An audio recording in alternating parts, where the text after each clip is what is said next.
What is up, YouTubers? Welcome back to another episode of Memory Lane, and this is actually another 5 games I love on the ZX81.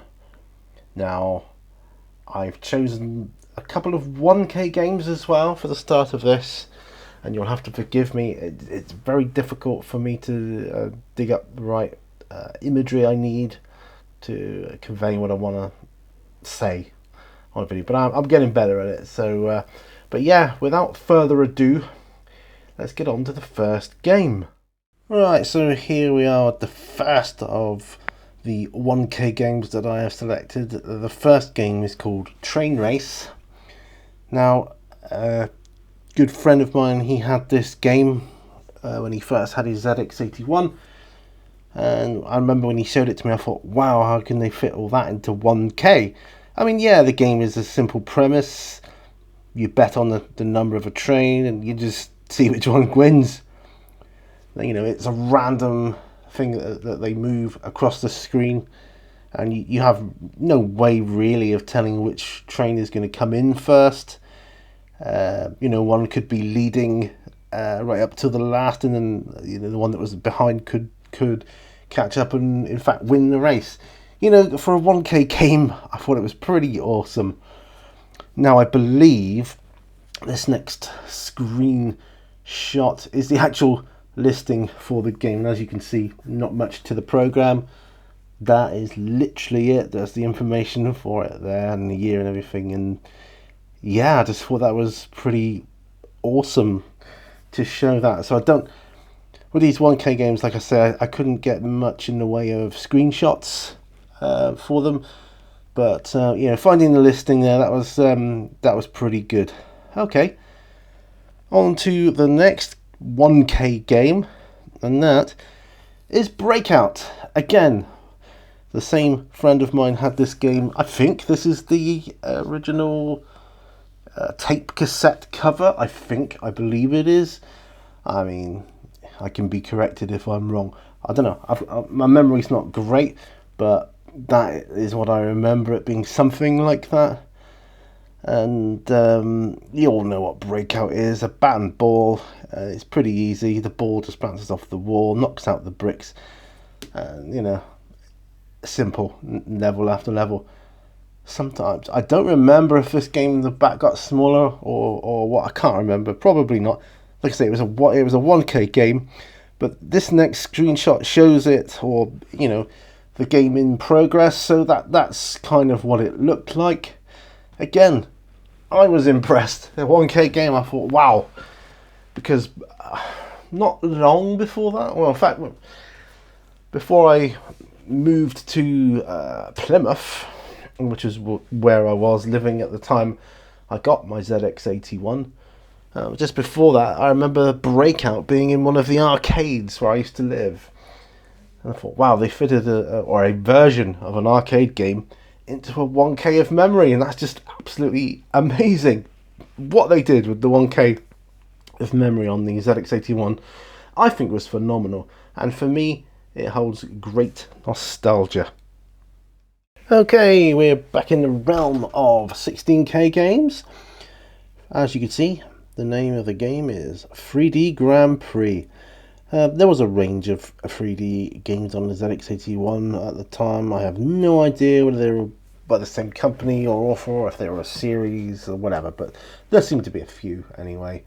In spite of the machine not being able to do 3D graphics. Well, I mean, when you look at it, it's not 3D, but it's just how it's basic 3D as it appeared to us at the time. So yeah, lovely cassette cover there. 3D Grand Prix did exactly what it said on the tin. Yeah, DK Tronics. I always felt comfortable buying a DK Tronics game. I felt secure in the knowledge that the game would be a good game and that a lot of work would have gone into the game. So let's have a look at the opening screen, if you will. 3D Grand Prix. I know it looks basic to most people here, but anybody that had a ZX81, this brought such joy to me when I saw that, I'd be like, yeah, I'm going to get a decent racing game now with a bit of tactics behind it and all that kind of stuff. So 3D Grand Prix, there was different weather conditions in the game. You had to worry about fueling up and what gear you was in. Let's just have a look at the next screen, which is like, the kind of checker flag starting position, where how you start, you see the other cars in front of you, and that's how the game began. You keep your eye up on the traffic light system above, ready to go, and you'd be off, and you had to judge it, what lap you would pull in to like refuel and all that kind of stuff. It was really, really good. Yeah, my friend had this game, the one that had 3D monster maze back from on the other video I made. Yeah, this was the other 3D game he owned, and again, blew me away. I'm like, yes, I must have this game. Next screenshot is of just like the track as you're going around, and it was there was not a lot more to it, and that was it really. But wow, what a game. That was a 3D Grand Prix. Right, next on the list here is a game called Avenger. Had many hours of fun playing this, particularly at my friend's house. We had a lot of in-jokes that were school related with this one, and we used to play this, I kid you not, we used to play this because the ZX81 was had no sound. The ZX81 had no sound, right? So as we were flying our ship along, we would be blasting out Queen.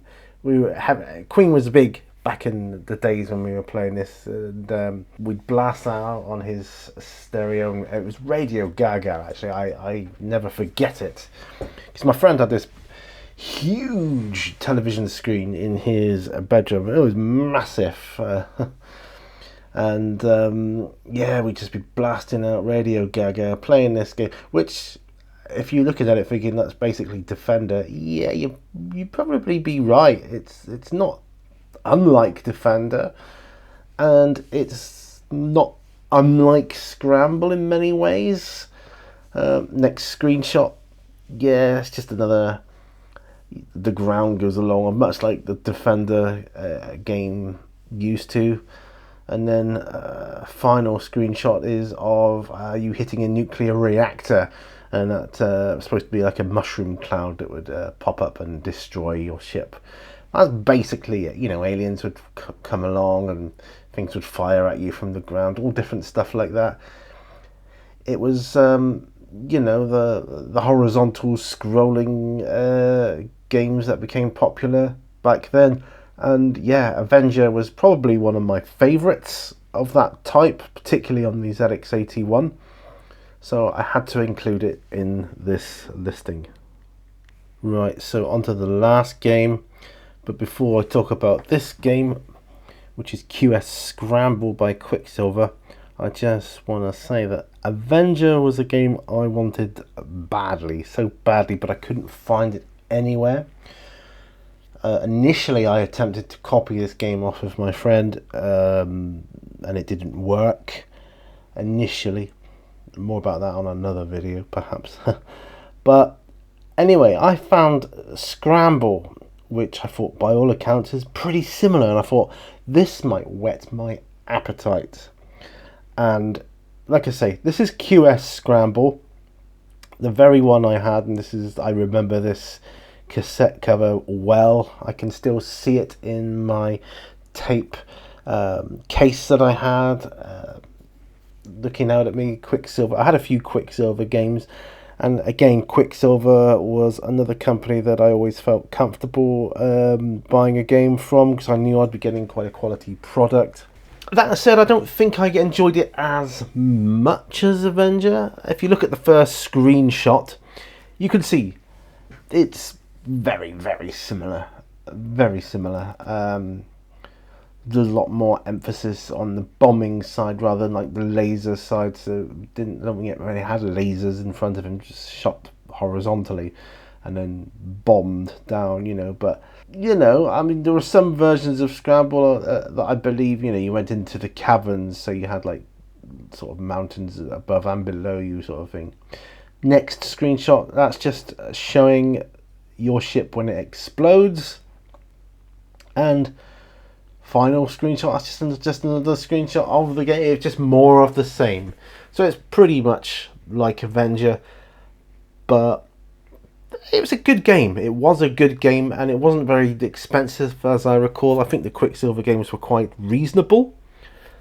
But I preferred Avenger. That's probably because I had better social, interactions, like with my friend with that game. This was a game I was kind of like trying to emulate on my own, in my own time with it. I could not been able to get or locate Avenger, settling a little bit for Scramble, but it was an okay second prize, I think. But anyway, that is still rates as one of my favourite games, that I used to play a lot. Even when I eventually got Avenger, I still played this game quite a bit too. So that is my next 5 games that I loved on the Sinclair ZX81. Well, thanks ever so much for watching this video. If you've made it this far, please consider giving it a thumbs up. Perhaps let me know if you want me to do more of these. I certainly can do that. Not just with the ZX81, I can do it on other formats as well. It'll only be certain games on other formats, but ZX81 was the first computer for me, and it will always remain close to my heart. Anyway, guys, thanks for watching. Bye for now. Bye bye.